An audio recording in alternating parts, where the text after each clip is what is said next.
Penasihat Keamanan Nasional Amerika Serikat Jake Sullivan mengatakan pada hari Senin 13 Mei 2024 bahwa pemerintahan Joe Biden tidak yakin pembunuhan warga Palestina di Gaza oleh Israel adalah genosida. Sullivan ketika berbicara kepada wartawan di Gedung Putih mengatakan Amerika Serikat ingin melihat Hamas dikalahkan dan warga Palestina yang terjebak di tengah perang segera terbebas. Dia juga menekankan bahwa operasi militer besar-besaran yang dilakukan Israel di Rafah adalah sebuah kesalahan. Pelajaran yang dapat dipetik dunia Islam atas kebohongan Amerika. Apakah Amerika sponsor utama terorisme? Dan apakah penderitaan rakyat Palestina akibat tunduknya para penguasa negeri Muslim kepada Amerika? Untuk membahasnya kami terhubung dengan Direktur Forum on Islamic War Studies, Bung Farid Wasdi. Kita sapa terlebih dahulu. Assalamualaikum warahmatullahi wabarakatuh, Bung Farid. Waalaikumsalam warahmatullahi wabarakatuh. Kabar baik, Bung Farid? Alhamdulillah, bi khair. Alhamdulillah. Dan terkait pernyataan Biden bahwa tidak percaya ada genosida di Gaza dan juga tadi ditekankan kembali oleh Penasihat Keamanan Nasional Jake Sullivan. Menurut Anda, tanggapan Anda bagaimana, Bung Farid, terkait tadi ketidakpercayaan Biden ada genosida di Gaza? Ya, kalau kita merujuk ya definisi atau pengertian genosida secara umum berupa terjadinya pembunuhan massal untuk memusnahkan kelompok tertentu, kita patut bertanya, 30.000 orang itu massal atau tidak? Ya, itu patut kita pertanyakan. Semua orang mengetahui ada 30.000 lebih ya yang menjadi korban pembantaian Zionis Yahudi. Itu masuk dalam kategori massal atau tidak? Saya kira siapapun yang memiliki akal sehat dan nurani itu akan mengatakan itu adalah pembunuhan yang sifatnya massal. Ya, dan itu masih terus terjadi hingga saat ini ya. Dan pembunuhan massal ini disertai dengan penghancuran ya, penghancuran sarana-sarana yang dibutuhkan oleh masyarakat ya, seperti rumah sakit ya, kemudian menyetop suplai air, menyetop suplai listrik yang itu telah menyebabkan kematian-kematian berikutnya ya. Dan apakah ini tidak disebut sebagai pembunuhan massal gitu. Nah, kalau kita merujuk juga kepada istilah genosida yang sering digunakan oleh Barat, seperti yang dilakukan oleh Jerman ya di masa Adolf Hitler Nazi terhadap Yahudi ya, di situ kan ada pembantaian dalam jumlah yang besar ya, dan hal yang sama juga kalau kita lihat dilakukan oleh penjajah Yahudi ini ya. Apalagi kalau kita melihat bahwa pembantaian ini itu bukan berawal dari serangan 7 Oktober ya 2023, tapi ini sudah diawali jauh sebelum berdirinya negara entitas penjajah Yahudi ini, bukan negara ya, tapi entitas penjajah Yahudi ini. Terjadi pembantaian demi pembantaian ya saat sebelum berdirinya entitas penjajah Yahudi ini tahun 1948 ya. Setelah tahun 1944 saat kemerdekaan yang mereka sebut sebagai kemerdekaan Israel tahun 1948, di situ juga terjadi pembantaian ya, terjadi pengusiran penduduk atau masyarakat Palestina. Ada pembantaian di camp-camp pengungsi ya, seperti Sarba dan Satila di Lebanon misalkan. Jadi kalau kita lihat ya, kalau kita merujuk ya definisi genosida ini, maka jelas ya apa yang dilakukan oleh entitas penjajah Yahudi ini adalah genosida. Karena itu pernyataan Joe Biden ya yang mengatakan ini bukan genosida, ini apa namanya, uh, ini adalah pernyataan yang penuh dengan kebohongan. Dan tidak mungkin ya, tidak mungkin masyarakat barat terutama kampus ya itu melakukan aksi besar-besaran saat sekarang ini kalau mereka tidak melihat ada genosida di sana. Demikian. Baik, Bung Farid, dan juga dikabarkan perwakilan Israel untuk PBB merobek piagam PBB dalam sidang umum yang digelar di New York, Amerika Serikat tersebut. Bagaimana respon Anda terkait sikap ini, Bung Farid? Ya, coba kita bayangkan ya. Coba kita bayangkan kalau yang merobek itu adalah salah satu pemimpin atau utusan diplomatik dari negeri Islam. Ya, kita bisa bayangkan kira-kira apa yang terjadi. Maka dia akan dituding teroris, negaranya akan dituding radikal, negaranya akan dituding anti terhadap keamanan internasional, negaranya akan dituding anti perdamaian, negaranya akan dituding melanggar hak asasi manusia. Nah, tapi itu tidak terjadi, ya, ketika yang merobeknya itu adalah perwakilan diplomatik entitas penjajah Yahudi. Ini menunjukkan apa? Ya, ini menunjukkan kegagalan nyata dari PBB itu sendiri. Ketika ada yang menyobek, ya, piagam yang itu merupakan piagam inti dari PBB, tapi PBB tidak melakukan tindakan apapun. Karena sesungguhnya kalau kita lihat, penyobekan itu adalah simbol kuat, ya, dari penolakan terhadap apa yang menjadi isi dari piagam PBB itu. Dan isi piagam PBB itu menjadi dasar dari berdirinya PBB itu. Kan begitu. Nah, seharusnya ini harus ditangkap sebagai pembangkangan terhadap PBB yang dilakukan oleh entitas penjajah Yahudi. Karena itu sudah layak, ya, sudah sangat layak kalau kemudian entitas penjajah Yahudi ini dikeluarkan dari PBB. Tapi itu pasti tidak dilakukan oleh PBB. Dan ini sekali lagi menunjukkan bahwa PBB itu, ya, hanyalah sebagai alat kekuatan politik Barat, ya, untuk kepentingan mereka, dan itu tidak berlaku untuk entitas seperti Yahudi ini yang telah merobek piagam PBB.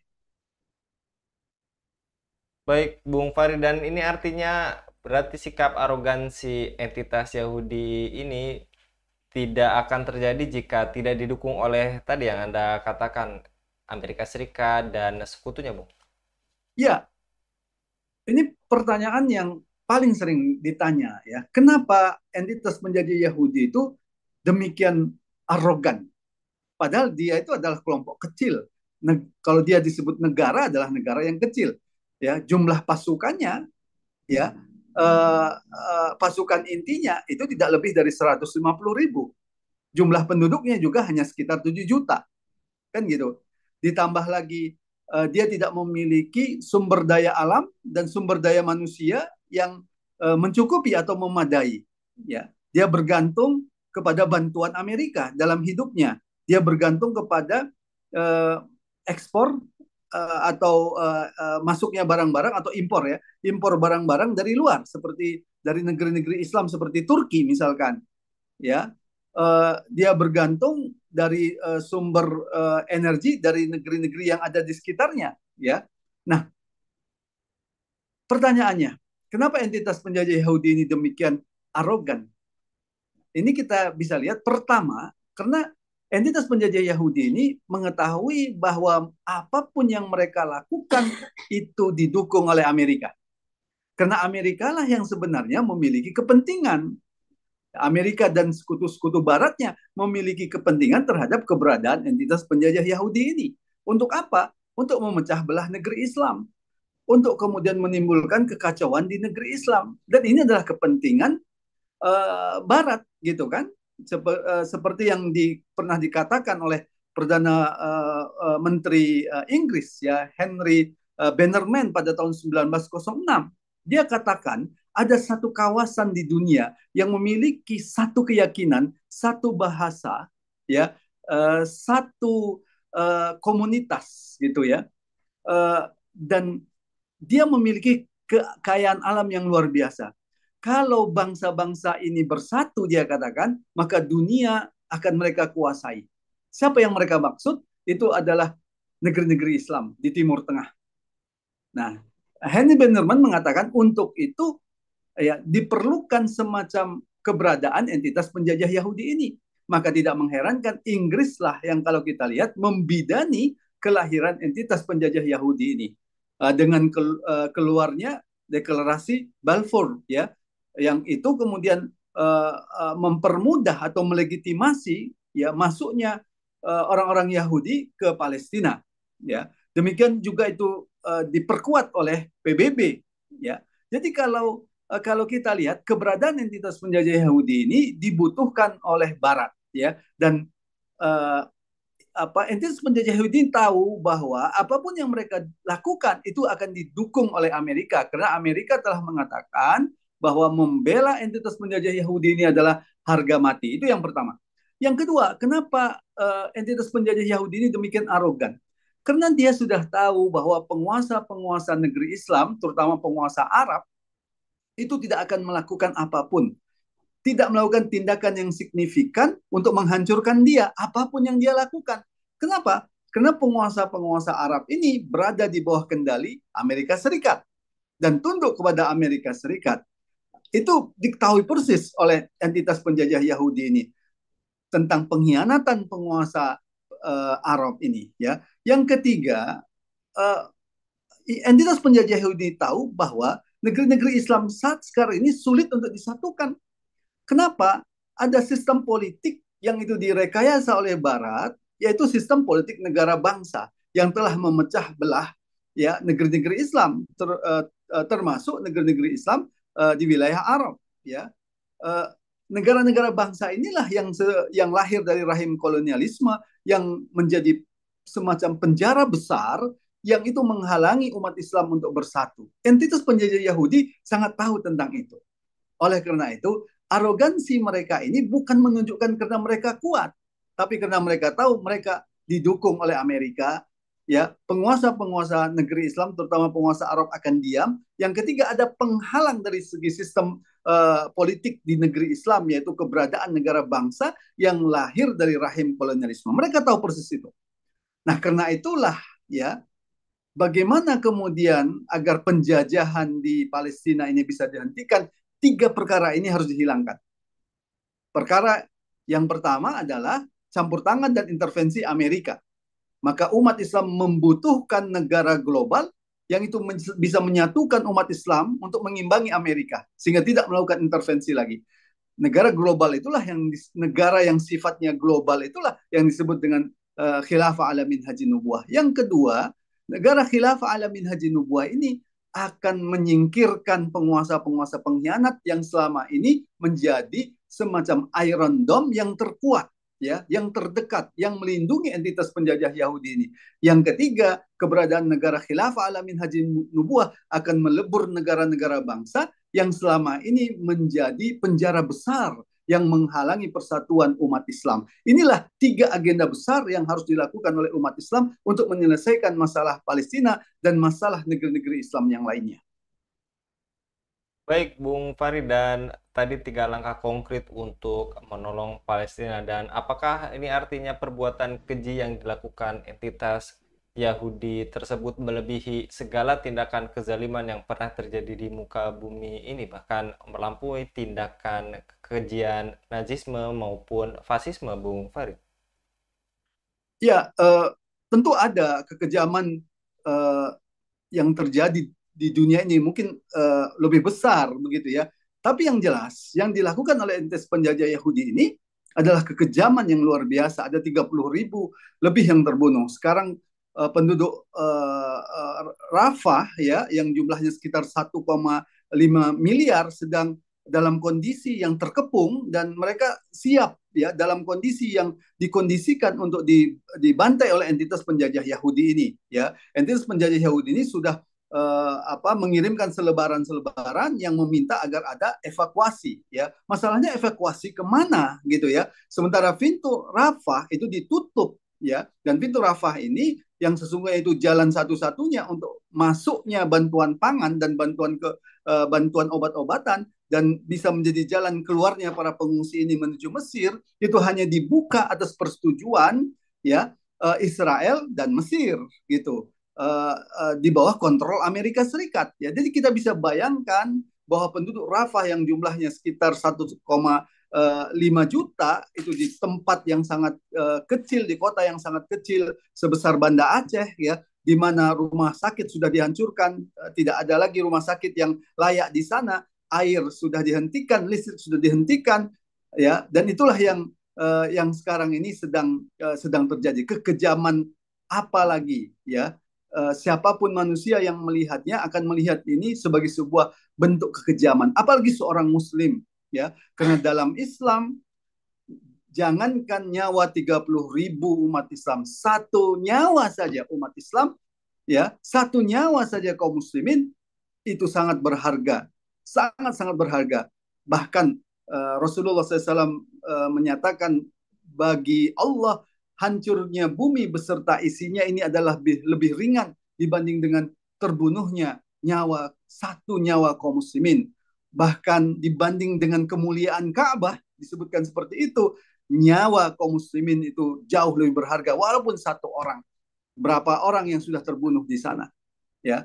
Jadi apa yang dilakukan oleh entitas penjajah Yahudi sungguh kekejaman yang luar biasa, dan adanya apa yang mengindikasikan hal itu, adanya demonstrasi-demonstrasi besar di negara-negara barat termasuk di kampus-kampus, karena kekejaman Yahudi ini tidak bisa lagi ditutupi. Ini sangat-sangat vulgar ya, di mana ditemukan kuburan massal ya, di mana banyak anak-anak yang terbunuh ya. Ini tidak bisa lagi ditutup-tutupi. Kalau dulu bisa ditutupi dengan keberadaan media-media mainstream yang diatur sedemikian rupa untuk kepentingan Yahudi. Tapi dengan adanya media-media jurnalistik netizen ya, yang sosial media yang mengungkap itu, ini tidak bisa lagi informasi ini atau fakta kekejaman ini tidak bisa lagi ditutup-tutupi ya. Adanya indikasi ya, adanya adanya aksi-aksi besar melawan entitas penjajah Yahudi di negara-negara barat, ini menunjukkan indikasi bahwa mata mereka itu semakin terbuka ya. Dan bahkan ada salah seorang dari mereka itu ya, yang mengatakan Israel itu tidak bisa lagi membodoh-bodohi mereka ya. Selama ini kalau ada sikap anti atau melawan penjajahan entitas penjajah Yahudi, itu akan dituduh antisemit ya, akan dituduh teroris, akan dituduh radikal. Tapi ini semua tidak mempan ya. Kenapa? Karena sangat vulgarnya, sangat nyatanya pembantaian yang dilakukan oleh entitas penjajah Yahudi ini. Baik, jazakallah Bung Farid untuk penyampaiannya pada kabar petang kali ini. Mudah-mudahan kita senantiasa tadi 3 langkah yang dipaparkan Bung Farid segera kita song-song dan kita perjuangkan. Sekali lagi jazakallah Bung Farid, mudah-mudahan Bung Farid senantiasa dilindungi oleh Allah SWT dalam setiap aktivitasnya. Demikian pemirsa Khilafah News yang dirahmati Allah, jangan lupa untuk subscribe, like, dan share sebanyak-banyaknya. Semoga menjadi amal kebaikan bagi kita semua di dunia dan di akhirat nanti. Saya Angki Suara diundur diri. Assalamualaikum warahmatullahi wabarakatuh.